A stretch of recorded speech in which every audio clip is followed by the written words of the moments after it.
Because I love you. I love you. No, I really do love you. Everybody loves you. I love you. You know, I mean, Let's get married and move to a chateau in France Let's together. do it. You and I will never have a falling out.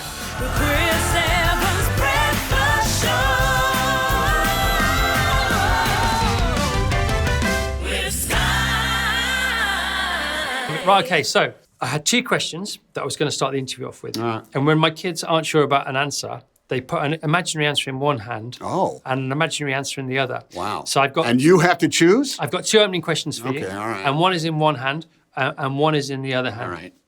Okay. Go, that one. Okay, this one is... Yeah. Based on the film A Man Called Otto and its narrative, which I will have preempted during this interview, so it's not going to be out of context. Understood. Can a person be too in love for their own good? Yes, they can be. And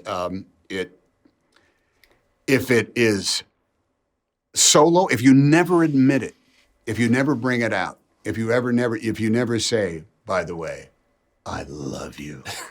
If you don't have the courage or the faith in order to utter those words, it's a life sentence. It's like being in prison, a prisoner of love. They write songs about such things.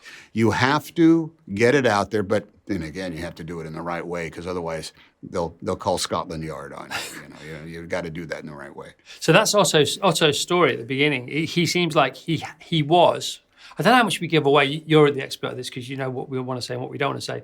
He's now, too in love for his own good. His heart is so full of somebody else. There's no room left for himself or anyone else, which is extraordinarily unhealthy. Yeah, there's also no room for the unfairness and the bitterness that comes along with the world. And that's tough because you got to roll with this stuff. You have no control over what's going to happen tomorrow. All you can do is in the future. And while Otto is a married man and the great love of his life is with him, he's able to do that, to live only in the present. Yeah. He's reminded of it again and again and again and again and again. And when he is alone and he's lost the great love of his life, he forgets how to do that. He doesn't have the skills how to do that. And that means he's lost faith in the future, but it also means he gets no joy from the present day, and that's a terrible way to live. And so he's lost himself because he's too attached to what was and what is no longer. Mm-hmm. And when you're attached to that and that's there, you're half of something. But when it's not there, there's nothing to be half of anyway. You can make these jokes about, sappy, romances, oh, you complete me. There's a line I thought that when I first read it, I said, nah, that's a little on the nose, but then when we got around to doing it, I said, no, that actually is a great way to describe love and partnership in one's life. Is like, I see things in black and white. She saw things in color. And without her, I've got none in my life. Best line of the film. I get that completely. Yeah. Best line of the film. But when lines jump out at you, Atticus Finch's, at the moment, To Kill a Mockingbird, my favorite line in the West End, well, in the book anyway, is trying to do the right thing is the right thing. Yeah. And sometimes one line can define a piece, and that's pretty much it with this one. I would say, yeah, my life was black and white and she was the color. I think it's so beautiful. Yeah. The other one is you are not an idiot. The greatest compliment you can get from A Man Called Otto. It says, look, I've been watching it, everything, all right? I've observed you. And there are idiots in this world. You are not an idiot. Oh my Lord, that's AAA. That's the best grade you could get. So, for people who don't know, Otto, your character Otto, he has to be grumpy for the first 20 minutes of this film. That's sort of the law. And when I watch the news, if I watch too much news, I get too negative. Yeah. If I watch too many cookery shows, I get a little too large for my own good, right? Oh, really? So if you go to work every day for a while, however many weeks it was being grumpy Otto, It was right? about 8 weeks, 9 weeks, yeah. How much of that goes home with you? How is Grumpy? Is Grumpy Hanks a thing? No. I wake up. I can't wake up. I actually go to bed hoping I'm only going to sleep 6.5 hours because it means I get up a little earlier and the day is fantastic. I love the morning. I love the day. I say, let's go. Let's get it on. What you bring home from everybody says, does the character stay with you? It's not the character. It's the knowledge. It's the desire to have everybody just follow some simple rules, for God's sakes. Park where you're supposed to park, for crying out loud. I have a whole thing with remotes, TV remotes. because everybody I know picks it up, presses a button, and they're watching, whatever they want to watch. I pick up the remote and I have to press menu, then I have to press source, then I have to press option A, B, or C, then I have to say video or household video. And I am flummoxed by that. And that simple rule, that contract I have with my TV set is broken every frigging day. So that's what I brought home from this, the sense of the rules that, if everybody would just follow it, my life would be so much better. Never mind the rest of the world. They say that about talk radio shows. They say a lot of people who call talk radio shows wake up with grievance looking for a cause, and that's it's not a real complaint. It's just them. That's a default kind of thing. What's wrong with the world is kind of like the way we wake up sometimes. Yeah, but it's what's wrong with us, isn't it? I mean, we see the world as we are. Do we or do we not? Well, yeah. Okay. Don't you fight that battle? I think you got to get up and make a decision. Yeah. You do, because how else is your ethos and your philosophy demonstrated except by literally the things you choose to do? And that means the things you choose not to do as well. And it's not easy. I'm going to say, how many days are there in here? 365. I'm going to say for 280 of those days, I'm choosing the things to do. Yeah. And the remainder of things, I have to force myself to choose the things not to do, because otherwise, no one's going to want to talk to me. No one's. My kids will, walk into the room and say, "Oh, Dad's cranky. Off we go. Right back out. Not going to invest any time with him." And the bad skin falls off. Yeah. If they could. Snakes have it right. Molt. Yes, we must shed the skin. Leave it. Leave it out. Start all over again. You've got to do that. Do you have a magic elixir? Do you have this moment? Yeah, I do. Would you get a sense that the day is hanging on this moment? Yeah, no. I wake up in the morning. I wake up at 3:45 every day. Beautiful. And I'd love to be able to do that. Okay, so for the first 15 minutes, I immediately do a loving gratitude yoga nidra. There you go. Straight okay. away. Right. Then I have a cold shower, do some cold water therapy, and I drive to work. And I park 4 miles away from work because I want to run every day. Right. But want isn't enough, so I have to turn it into a need. So my show starts at 6:30. I park at 5:30, and I have to run to work, otherwise I'll be late. Oh my! Everyone will know. And you can do this every day. Did it today, Tom. I'm astounded by this. So that's I'm on routine. I'm with you. That's beautiful. If I don't get up and somehow murmur some version of thank you, it's a beautiful God. Day. It's a beautiful day. Which, by the way, I learned from Mr. Rogers. Mr. Rogers said anybody can pray, whether they believe in God or not. Anybody can pray. Just say thank you, God. Which takes it. If I don't say that within the first 15 minutes, I'm sunk. I literally, oh my God, my timer went off. I've only got 13 minutes left. Thank you, God. I have to say that. Otherwise, it's not going to be good. So we start, just so you know, apropos nothing, we all start our first hour of our show with Beautiful Day in the Neighborhood. Oh, is that right? Every single day. Yeah, we love it. Oh. So for people who don't know, Truman Hanks, we can be completely justified and validated in talking about him in this conversation because he's in the movie. He plays young Otto. We were both ambivalent. Well, my wife, who's the producer of the movie, and myself, we said, dude, this is up to you, man. We do not want you to do this. Your son, by the way, he plays young Otto. Yeah, he's your son. And he is my son. Yeah. And if you were to take photographs of the both of us, we look exactly the same, more or less, at the age of 26, which means he's going to look like this in another 40 years. Good or bad, I'll let him decide. But anybody who's going to take that job on is going to have a tough thing. They got to hit the marks and they got to tell the truth, and not everybody has the wherewithal or the desire to do that. And so it was between him and Mark Forster. Mark said, before we go off and have to do all this casting for, the young Otto, could I maybe talk to Truman about doing this? And we said, well, I don't know if Truman wants to be an actor. I mean, he's been exposed to it. He actually wants to be a cinematographer. Yeah. He's been carrying around a camera all the time. And winning awards for it.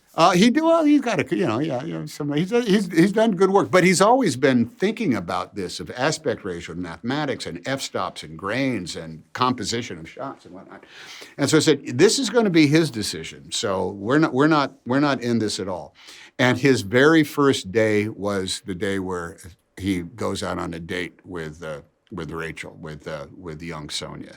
And when I found out that that was going to be his first day of shooting any movie, I said, welcome to the show, my friend. Welcome to the big leagues. That's what is asked of you sometimes. And why was that the deep end from your point of view? Why is that seen like a deep end? Because everything is on the table in that. A lot of times the first day on a movie is get out of a car and do it in an interesting fashion, or sweep this walk in a way that is so glamorous that everybody's going. No, he went in and had the most important scene as his character in that part of the movie on day one. There you go, pal. It's awesome.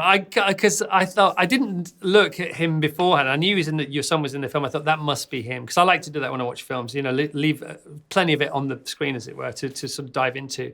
And I thought he's got a more woody nose than you. Does he? Oh, Okay, definitely, right. definitely. He's got that. I mean, don't get me wrong. Of course, you look Woody-esque because that's what they do when they make those kind of films. But he's really Woody, right around the eyes and the nose. Yeah, honestly, it's all right. It's called what is it called in music? It's called blood harmony. When brothers or siblings sing together, there's just this. The Everly Brothers. There's this other kind of like that connection that no one else can muster. Yeah. You can come close, Yeah. but there's nothing like the actual DNA being Yeah, shared. it's born in the womb.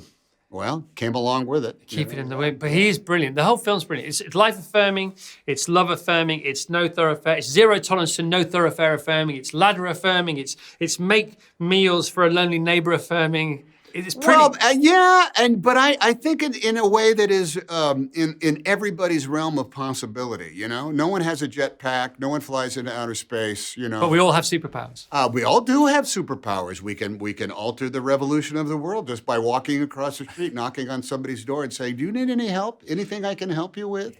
Yeah. That is a superpower. It's so cool.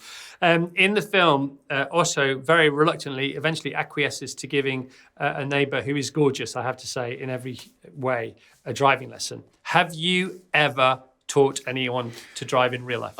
That's a recipe for an end of a relationship somehow, particularly if you're talking about a manual transmission. Oh my God, stick shift. That's a tough one. I've gotten better at it, I think. But now, cars are easier to drive now. But that concept, I'm trying to think, did I teach any of my own kids how to drive? I don't think I ever did. It's really strange. Maybe just go to a vast parking lot and say, okay, drive around. Although there was a stick shift thing that went on for a while because I had a couple of old cars. And I learned how to just say, and a little slower on the clutch, and you're in third. You need to be in first. Yep, nope, you're still in third. All right, let's just stop. Stop right here. It's okay. Clutch and brake, clutch and brake, clutch and brake. All right, it was not unlike that. As Otto at one point hauls somebody out of a cab, the cab of a pickup. Don't you want to do that sometimes? You ever done that? Okay, so I'll tell you. Here's the secret. Do you know if that door is locked, there's no way you can pull somebody out of the cab. But we actually had to just pretend the guy drives around with his door unlocked. It's the movies. We had to, and we said, well, how else we get? Well, we're going to add a beat, unlock the car, unlock the door, unlock it. We couldn't add that to it, so we had to just pretend that it was possible. But that happens a lot in movies. Yeah. Like anytime anybody writes a check, actually nobody writes a check anymore. So why even bring that up? Yeah. And it's like when you there's a question on the radio yesterday about somebody carrying. Why is it in America they have those big brown bags coming out of a supermarket? Oh, yeah. Whereas in England we have the plastic carrier bags. Oh, yeah. So they don't really, that was sort of just for And they always have the same thing. There's always a baguette and there's some celery. Something suggestive. Sticking out of it. Everybody eat French bread and have celery when they go to the market? Does everybody do that? But you do. You have little shopping nets. You've always had those kind of things. Yeah, I heard now if you go to America they say plastic or paper. Bagger, yeah. Is that a thing? Yeah, they do. And sometimes if you're smart, just pay 25 cents and get the tote that you can bring back with you. Oh, the tote, the life bag. Yeah, with a huge advertisement. For the. They should be paying us, Tom. Yeah. I would say, yeah, I'll take it. But let's see. It says, what does it say? It says Tesco on it. Yeah. I want 50 cents for carrying this bag around. Was the snow real? Some of it was. How about that? We had those magic, hilarious moments where when you have snow in a movie, there's 15 types of snow you can buy. Wow. Right? There's a company that will lay the snow down for you. That's one thing. And then there's a company that will make the snow that will fly through the air. But that snow that flies through the air is made up of some of it's paper, some of it's soap bubbles. They have all this. And so, sure enough, they were all there. The snow is on the ground. They've laid that out. It's ice. It's melting. Some of it's just white felt. and we have the guys that are showing, putting the soap bubbles and the paper in the air, and it starts snowing at the same time. So that's how's that for the stupidity of movies? Sometimes. Pretty good combo. Yeah. This movie, A Man Called Otto, comes out in cinemas in the UK and across Europe from January the 6th. And we're going to play this interview out on our last show before we break up for Christmas. Oh, lovely. Which is the 23rd, next Friday. So it's Christmas Eve, my favourite day of the year. So Christmas Eve used to be my favourite day because Christmas Day follows. But now, Christmas Eve is better because Christmas Eve follows Christmas Eve. Yes. So we're going to be all ready for Christmas, all set for Christmas. How Christmas does it get in the Hanks household? We are suffering this year because, number one, all of our grandkids are busy. You know, everybody's essentially jammed at this time of year, no fault of their own, as are we. Because here it is, you and I are talking, let's just say, 2 weeks before Christmas. Yep. We've been on the road now. It is going to be we are going to get home with, we'll be home on the 18th. That is literally, that's 7 days before Christmas. Yeah. Actually, only 6. Monday. Because Christmas Eve is Christmas. But Christmas Eve day is devoured by all the preparations for getting together. So we're really only going to have 5 days to gear up towards Christmas. And that's going to be a rush. Well, whatever you're doing, have the best time. You are the best at what you do. I love you so much. You're very kind. Thanks so much. Now, understand, I'm going to go home. I'm going to set my alarm for 3:45. I'm going to start parking a mile. What? 4 miles? 4 miles from work. From the office. Baker Street to London Bridge. You actually run it? Promise. I'm back. Okay. Do I not? No, you look fantastic. Just that at the age of 66, my knees and hips and back have told me to stop running. No. Now, I will walk very fast, okay, but I will not get on one of those scooters. I will not do that. Okay. I believe the purpose of moving through town is to use your legs and the benefits that go along. To look up. Yes, right. Accept the beauty. Lots of love. Great seeing you. Marvelous. All the best. Thank you.